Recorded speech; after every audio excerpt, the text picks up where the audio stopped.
사드 배치를 놓고 논란이 계속되는 사이에 북한이 남한 전역을 사정권 안에 둘 수 있는 잠수함 발사 탄도미사일에 성공함으로써 한반도의 안보 상황이 급변하고 있습니다. SLBM 발사 이후 한반도 정세와 우리의 대응책에 대해 전문가들 두 분 모셨습니다. 문성묵 한국국가전력연구원 통일전략센터장, 김광진 국가안보전략연구원 연구위원 두 분 모셨습니다. 어서 오십시오. 네, 안녕하십니까. 오늘 낮 12시를 기해 북한조선중앙TV가 어제 실시한 SLBM 시험 발사 장면 모습을 전격 공개했습니다. 매우 이례적인 일인데요. 먼저 북한조선중앙TV의 보도 모습 잠시 보시겠습니다.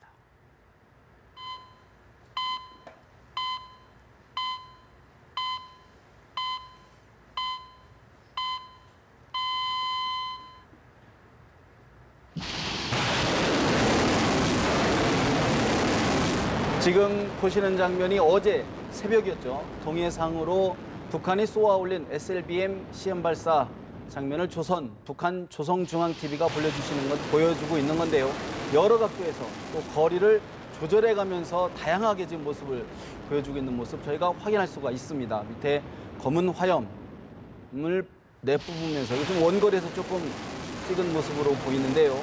굉장히 힘있게 솟구치는 모습을 화면상으로는 저희가 확인할 수가 있는 모습인데, 자, 지금 과연 예상보다 당초 하루 이틀 좀 더 걸릴 거다라는 분석도 없지 않아 있었는데, 오늘 노동신문을 통해서 사진을 공개한 데 이어 조선중앙TV에서도 발사 장면을 약 1분 한 40초 정도가량을 보여줬는데요. 김 의원님, 사실 지금 아무래도 북한이 이렇게 전략적으로 전격적으로 공개한 것, 아무래도 대내외적인 선전 효과를 노렸다 이렇게 봐야 되겠죠? 네, 뭐 그런 것도 있겠습니다. 대외적으로 지금 태공사가 망명을 했고 많이 위축되고 이제 북한이 좀 곤란한 처지에 있죠. 근데 그리고 또 우리 한미 훈련 시작하지 않았습니까? 그래서 아마 이 계기로 전격 발사한 것 같고요. 그 대외적으로 시위하는 그런 측면도 있지만 북한이 이제 무기를 완성하는 측면 또한 중요하겠습니다. 김정은이 발사 과정을 이렇게 공개하면서 핵 무기화 과정 진척시키라고 시켜라. 이렇게 얘기를 했고요. 또 성공 중에 성공이다라고까지 얘기를 했습니다. 그렇죠. 그다음에 태평양 이제는 뭐 자기들 손아귀에 놓았다.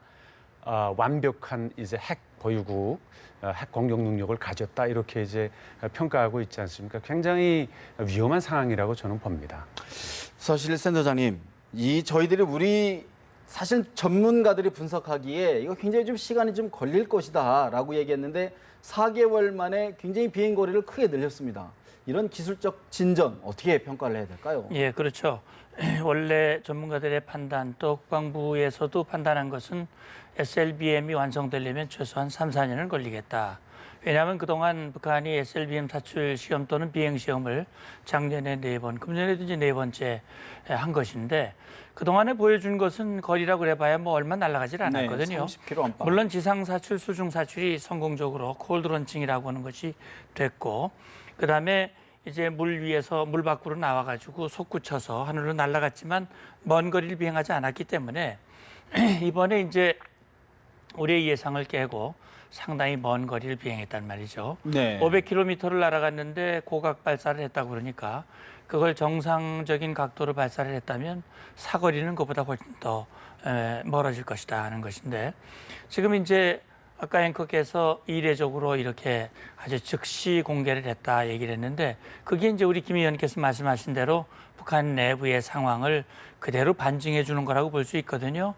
이걸 하루빨리 공개를 해서 내부도 다 잡고 또 한국과 미국에도 메시지를 주고 일본에도 경고하고 또 우리 대한민국에게는 사드 문제로 지금 논란이 되고 있는데 사드 반대하는 입장에 힘을 실어줘서 계속 남남 갈등을 유발하고 아주 이거야말로 좋은 소재가 될 수 있거든요. 그렇죠. 그런 차원에서 이걸 전격적으로 공개를 했는데, 원래 이런 군사적인 고성능 무기는 보안을 유지하고 상대방에게 그 능력을 가졌는지 안 가졌는지 모르게 만드는 것이 원칙이거든요. 그런데 이걸로 봤을 때는 김정은이가 금년 1월에 핵실험을 하고 2월에 장거리 미사일을 쏘고 3월 이후에 보여주는 행보를 보면 자기들이 가지고 있는 능력을 최대한 드러내보려고 하는, 어떻게 보면 참 어처구니 없는 예. 뭐 핵 탄두 모형을 갖다 놓고 보인다든지 재진입 기술이 있다고 또 그 시커멓게 태우는, 끌린 걸 예. 갖다가 보인다든지 또는 고체 이 기관 실험을 또 보인다든지 이런 모든 것들이 국제사회가 너희 능력 아직 안 됐어 그랬더니 아니야 우리는 능력 충분해 이런 걸 보여주기 위한 의도가 아닌가 싶은데 아무튼 우리로서는 이걸 예사롭게 넘길 일은 아니고요. 아니다. 여기에 대한 대응책이 필요한 것이죠. 김 의원님, 저희들이 이제 보면 노동신문에서 이제 공개한 사진을 보면 김정은이 김정식 부부장을 막 부둥켜 안고 막 울고 막 이런 모습을 보인단 말이죠. 이런 건 어떤 의미로 좀 봐야 될까요? 진지하게 아주 뭡니까 본인이 급박하게 그런 것들의 성공을 원하고 있다. 그다음에 본인이 직접 챙기고 있다. 이런 것들을 이제 보여주자는 것이고요. 또 하나는 이런 군사, 소위 북한이 말하는 군사 강국, 대국, 그다음에 핵 보유국 이런 것들 성과들을 내고 있는데 결국은 김정은이 직접 진두에서 네. 지휘하고 있고 자기 업적으로 된다, 치적으로 된다 이런 것들을 과시하기 위한 목적도 있을 겁니다. 어쨌든 김정은이 직접 나서서 저런 예. 것들 계속 참관하고 그다음에 시험 발사를 지시하고 본인이 직접 지휘하고 하는 그런 것들이 사실은 좋지 않거든요. 뭐 우리가 정보로서 이렇게 받는 거하고 북한이 이제 김정은이 직접 나서서 저런 네. 모험적인 그런 것들을 도발을 계속 감행하고 있는 상황들을 지켜본다는 것은 사실은 우리에게 네. 속 바람직한 상황은 일은 아니다. 이렇게 평가할 수 있겠습니다. 사실 우리 국민들이 여러 관심 있게 좀 보는 분야가 하나가 이제 과연 우리 사드 문제를 아까 말씀을 주셨는데 일각에서는 이번 일이 사드 배치의 필요성을 더 강조해지는 일이다라고 주장하시는 분이 있고 또 반대에서는 이거 사드 배치해봐야 소용없는 일 아니냐 이렇게 좀 두 가지 양론이 좀 병립한단 말이죠. 어떻게 봐야 됩니까? 예, 김정은이가 제가 볼 때 한쪽 뇌만 가지고 있는 것 같아요. 왜 이런 말씀을 제가 드리냐면 일본을 향해서 경고를 하면서 지난번에 노동 미사일은 EEZ 배타적 경제수역 안으로 떨어뜨렸고요. 이번에는 또 방공식별구역 자디즈 안으로 떨어뜨렸습니다. 의도적인 거죠. 일본을 자극하고 일본을 향해서 경고의 메시지를 날린 건데 그것은 하나는 알고 둘은 모르는 것이죠. 네. 결국 그것이 부메랑이 돼가지고 북한을 향한 압박과 일본의 군사 대국화를 촉진시킬 수 있는 명분을 제공한다는 걸 모르고 있는 거예요. 또 한 가지 북한이 이렇게 자기들의 역량을 과시를 하면 우리로서는 우리 국민과 대한민국의 안전을 위해서 한미동맹은 더 공고해질 것이고 연합방위 전략 또 선제 타격 그런 노력들이 더 강화될 거라는 말이죠. 특히 사드라고 하는 네. 것은 지역 방어 무기입니다. 다시 말하면 요격 체계인데 북한의 SLBM 역량이 높아질수록 사드의 배치 필요성은 더 강조가 되는 된다. 것이죠. 그러니까 물론 일부에서는 우리의 사드 레이더라든지 일반적인 그린 파인 레이더 우리의 모든 것들이 북쪽을 향해 있기 때문에 SLBM 다시 말하면 잠수함이 밑으로 내려가 뒤에서 때리면 후방에서 사드는 소용이 없지 않느냐 이런 네. 얘기를 하는데 우리가 그렇게 바보같이 북한에 당하겠습니까? 그리고 북한이 SLBM을 가지고 우리를 시험 발사가 아니라 직접 공격하는 상황이 된다면 그것은 여러 가지 관련되는 그 상황들이 예. 다 같이 연계되는 것이거든요. SLBM을 가지고 우리를 공격한다고 하는 것은 김정은도 참여를 각오하고 해야 되는 거란 말이죠.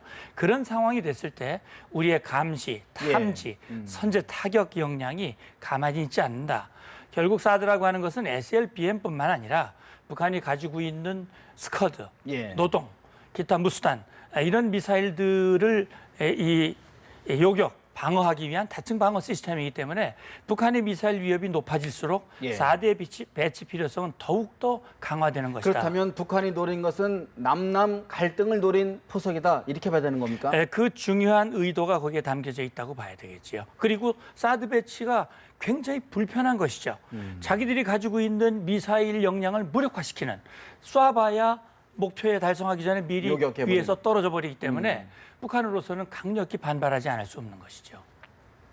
네, SLBM 이제 군사적 목적을 보면은 이번에 시험한 것도 이제 대기권 진입까지도 다 테스트를 했다고 이제 얘기를 했거든요. 예, 예. 아니 근데 탄도 미사일이고 그다음에 ILBM 말하자면은 ICBM은 대륙간? 못되지만 예. 대륙간 탄도미사일은 못되지만은 중거리 탄도미사일은 되는 그 정도의 사거리를 가진 능력을 이제 시위하는 것이죠. 이건 뭐냐면은 일본에 있는 군사기지, 미군 군사기지 그리고 괌까지 포함해서 핵 타격 능력을 보유하고 있다. 네. 또는 보유하려고 하는 그런 의지, 야심을 계속 보여주는 거죠.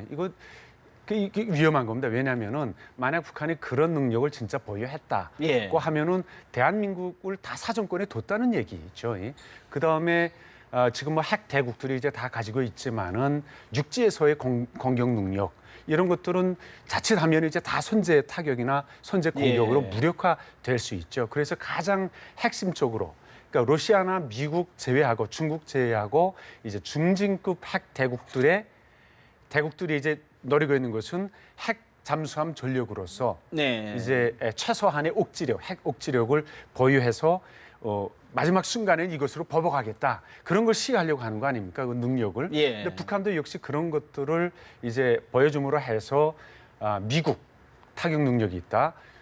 그런 능력이 있다면 이제 대한민국은 다 사정권에 뒀다는 거죠. 네네, 그런 자연스럽게. 것도 그렇죠. 그래서 굉장히 군사적인 의미로 볼 때는 점점 더 위험한 상황으로 나가고 있다 이렇게 평가할 수 그런 있겠습니다. 부분에서요. 사실은 이제 북한이 SLBM까지 갖춘다 그러면 정말 명실상부한 핵보유 국가로 이제 나가는 것 아니냐라는 우려가 높아질 수밖에 없는데 전문가들이 우리도 이제 핵잠수함 갖춰야 되는 것 아니냐 이런 목소리가 좀 계속 나오고 있습니다. 어떻게 보십니까, 선생님? 예, 이제 핵잠수함이라고 하는 것은 이제 이 원자력, 다시 말하면 핵 연료를 가지고 추진하는, 기동하는 그런 잠수함을 얘기하는 것이죠. 그건 뭐냐면 재충전 없이 장거리를 이동할 수 있는 그런 장점이 있기 때문에 상대방에게 노출되지 않는 그런 장점이 있는 것이죠.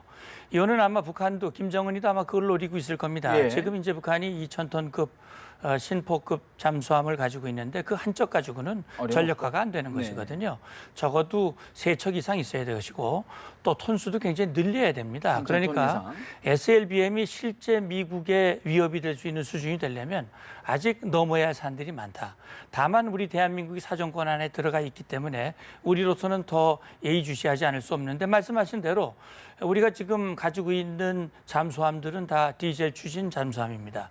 그렇기 때문에 핵 추진 잠수함의 필요성을 얘기하는 것은 북한 잠수함의 속도를 따라잡고 우리가 대잠 능력을 극대화시켜서 소위 말하는 수중 킬체인, 이 물속에서 이 북한의 움직임, 미사일 발사 움직임을 사전에 제압할 수 있는 그런 역량을 갖추기 위해서 그것이 필요하지 않느냐 하는 것인데 그것은 우리가 이제 한미 간에 여러 가지 그 원자력 협정과 연관된 문제들도 있고 따라서 이것은 긴밀히 협조하면서 북한의 이런 SLBM을 무력화시키기 위한 그런 차원에서 우리가 다각적으로 검토할 하나의 옵션 중에 하나라고 봅니다. 필요성은 분명히 그렇죠. 있다라는 그럼요. 인정을 하고요. 사실 이번에 북한 SLBM 발사 우리 박근혜 대통령이 어제 사실 을지 연습의 하나로 중부전선을 방문했는데 여러 말씀을 하셨어요. 굉장히 의미 있는 말씀을 하셨는데 박근혜 대통령의 이야기 준비됐으면 잠시 들어볼까요? 북한이 1인 독재하에 비상식적 의사결정 체제라는 점과 김정은의 성격이 예측이 어렵다는 점을 감안하면 이러한 위협이 현실화될 위험성이 매우 크다고 할 수 있습니다. 늘 강조하지만 나는 지휘관의 판단과 조치를 신뢰하고 있습니다. 북한이 도발하면 어떠한 주저함도 없이 단호하고 강력하게 응징해 주기를 바랍니다. 박근혜 대통령 어제 방문해서 북한이 8월의 수치를 떨쳐내지 못하고 있다. 어떤 도발을 할지 모른다. 이런 얘기를 했습니다. 김 의원님, 북한의 도발 가능성 어떻게 보십니까? 네, 뭐 이제 하반기쯤에 도발할 가능성이 높다 이렇게 평가를 계속 했었죠. 이제 상반기 때는 북한의 정치 일정들이 이제 많았고요. 했기 때문에 그런 도발 위협이 현실화될 가능성이 높다. 이거는 이제 당연히 우리가 예의주시하고 준비를 해야 되겠습니다. 그리고 실제 도발하고 있죠. 이 SLBM 시험 성공한 거 아닙니까 지금? 이거는 군사적으로 보면은 굉장히 우리가 비대칭 전력으로서 특히나 핵무장화와 관련된 그런 측면에서는 이게 이제 말이 안 되는 그런 상황이거든요. 사실 그렇기 때문에 당연히 우리가 북한의 이제 도발 상황 그리고 김정은의 예측 불가능성 이런 것들을 대비해서 그것이 현실화될 것들을 대비를 당연히 해야 된다 이렇게 생각을 합니다. 예. 그 화면을 보니까 작년 8월의 모습이 생각이 되는데요.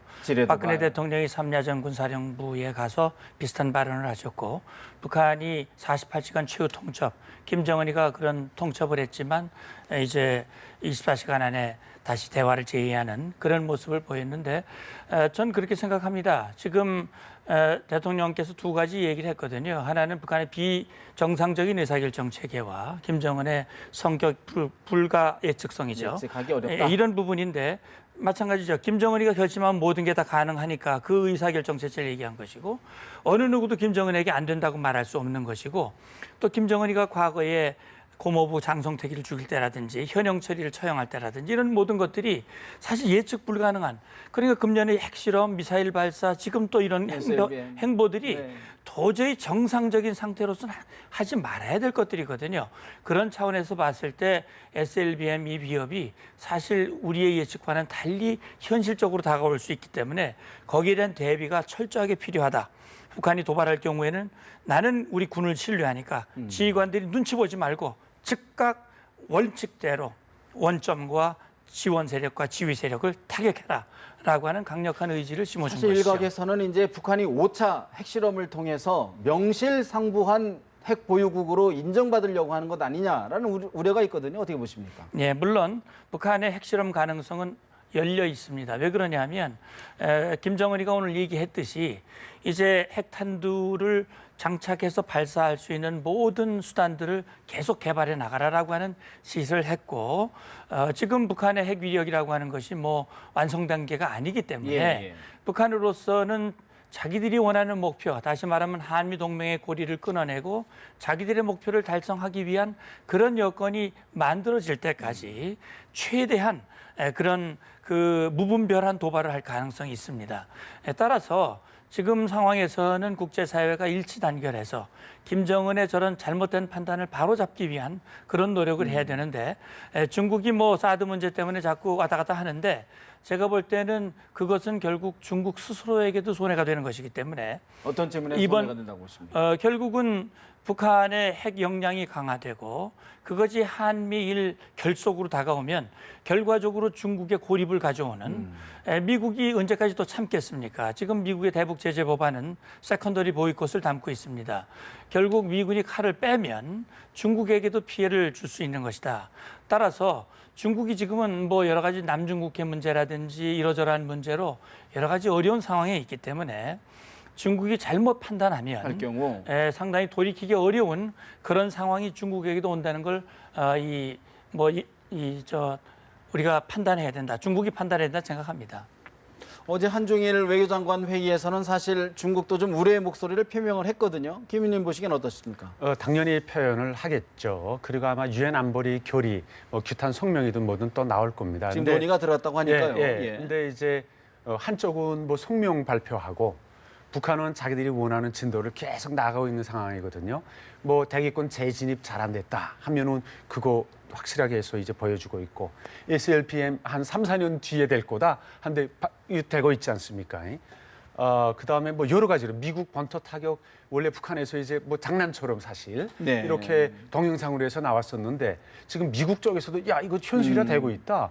뭐 이거 위험해지고 있다. 이제 뭐 그런 식으로 이제 하는 거 아닙니까? 그래서 우리가 이 안보리 결의 물론 중요하지만 중국 입장 볼 때는 이제 사드와 관련돼서 또 이제 북한 편 들어주고 대북 제재 좀 완화하는 쪽으로 그런 모습들 보이고 있지 않습니까? 그런 거 북한이 파고들고 있죠 지금 하기 때문에 제 생각에는 북한은 자기들이 원하는 쪽으로 계속 가고 있다. 계속 가고 있다. 완성되고 있다. 무력화가. 그런데요. 지금 이제 북한이 태용호 공사의 망명 이후에 중국 접경지대에 대해서 굉장히 감시를 강화하고 있다. 뭐 보위부를 파견해가지고 뭐 납치 우려도 있다. 뭐 이런 이야기하고 있는데 실질적으로 어느 정도의 위험성이 있는 건가요? 당연히 관련 조치를 취했을 겁니다. 현악봉 대사 이제 소환 명령 내렸을 거고요. 그 영국 대사관 아마 다 조사할 것이고 그다음에 전 세계 나가 있는 그 대사관들 다시 점검을 할 겁니다. 그러니까 어떤 사고 요소들이 있는지 아니면은 뭐 자식들 포함해서 업무 내용들까지도 해서 아마 다 점검할 거고요. 특히나 이제 중국에 많이 나가 있죠. 그래서 그쪽에 이제 더 많이 점검을 할 겁니다. 그래서 보위부 파견하실 거고요. 그다음에 보복하려고 할 겁니다. 보복한다. 아마 당연하죠. 그러니까 이제 영국 쪽을 타겟도 할 수도 있고요. 저는 뭐 영국의 대사 이제 임명 다시 하려고 하는 게 그게 좀 우회이긴 합니다만 좀 더 이제 더 강한 조치 그런 것들 얘기는 했는데 뭐 영국하고는 그런 대로 이제 대사국 관계를 유지하려고 하는 것 같습니다. 만약 그것이 아니라면은 결국은 우리를 우리 국민들한테도 대상으로 한 위해를 강할 수 있다. 우리 이쪽에 이제 망명을 했으니까요. 우리가 예, 또 예. 받아들였고 이제 아마 주도를 많이 했을 겁니다. 그런 차원에서 보면은 이제 보복 조치를 우리를 타겟으로 한 그런 보복을 네. 할 가능성이 높다 이렇게 보여집니다. 예, 그렇죠. 김정은으로서는 정말 뼈아픈 상황이 아닐까요? 이제 보니까 결국은 북한 엘리트층이 흔들리고 있고 무엇보다도 신뢰했던 태영호 공사 같은 경우는 뭐 북한의 입 역할을 한 거 아닙니까? 이제 그런 인물이 대한민국이 들어왔고 또 이 북한과 수교하고 있는 영국이 그 과정에서 적극적인 역할을 했다고 하는 것은 김정은에게는 좀 뼈아픈 조치가 네. 아닐 수가 없을 거예요. 그렇기 때문에 1차적으로 감시 통제, 또 아마 책임자 처벌이 아마 이어질 것 같고요. 또 내부적으로 그런 동요를 막기 위해서 사실 이번 SLBM 발사도 그런 조치의 일환이었다고 볼 수 있고 계속 이런 상황이 전개된다면 김정은으로서는 또 추가적인 도발일 가능성이 높아지는 것인데 저는 이렇게 생각합니다. 결국 이러한 북한 체제의 동요라고 하는 것이 김정은이 자초한 일 아니겠습니까? 예. 핵실험, 미사일 발사, 국제사회의 강력한 초강수 대북 제재, 그것이 북한의 외환 안으로 가져오고 북한 주민의 어려움으로 다가오고 그것이 엘리트의 흔들리는 상황, 또 일부 청소년들 사이에서는 이제 북한의 미래는 없다. 북한은 망했다, 끝났다. 이런 생각들이 예. 피하고 김정은 정권은 이제 기대할 게 없다. 이런 생각들이 된다면 어떻게 되겠습니까? 그렇다면 김정은이가 중대한 결심을 해야 되지 않느냐. 결국 국제사회 요구를 받아들이고 그렇게 해야 김정은 정권이 살 길이 있다. 저는 그렇게 말씀을 드리고 싶습니다. 네, 사실 지금 북한의 SLBM 발사, 도발 위협 등 우리 한반도의 상황이 참 불확실성이 가중되는 것 같습니다. 이럴 때일수록 우리 국민들 더욱 단합해야 될 것 같습니다. 두 분 말씀 여기까지 듣겠습니다. 말씀 고맙습니다. 감사합니다.